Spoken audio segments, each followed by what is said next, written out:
Efficacement répondre aux défis permanents du secteur logistique en perpétuelle mutation, marqué par l'instantanéité, la globalisation, la massification et la digitalisation, est un challenge que le secteur portuaire du Cameroun, notamment le port de Kribi, se bat si mal pour atteindre. Des stratégies telles que l'implémentation des systèmes d'information robustes, sur mesure et intelligents ou encore le suivi opérationnel des escales sont des mesures déjà initiées pour répondre à cette cause. Toutefois, pour un résultat plus optimal, en vue d'industrialiser le Cameroun, l'État camerounais a misé sur l'extension de ce dit port.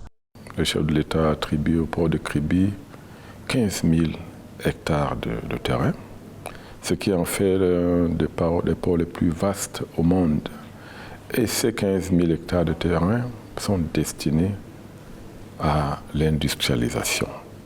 Aujourd'hui, nous sommes en train de travailler sur la mise en place d'une zone industrielle intégrée sur 1500 hectares, naturellement phasée, de manière phasée.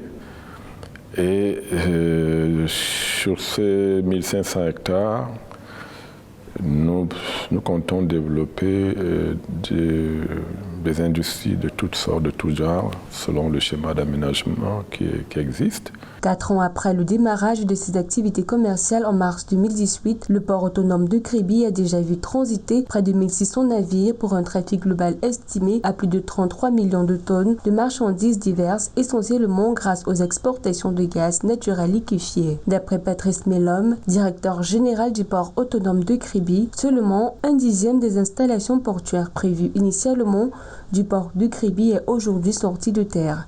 Ainsi, une pleine extension de ce port permettra d'industrialiser toute la ville de Kribi avec des chances d'atteindre les zones périphériques. La zone industrielle de Kribi va être, qu'on le veuille ou non, la principale zone industrielle du Cameroun. Nous attendons 50 000 emplois directs sur ces 1500 hectares.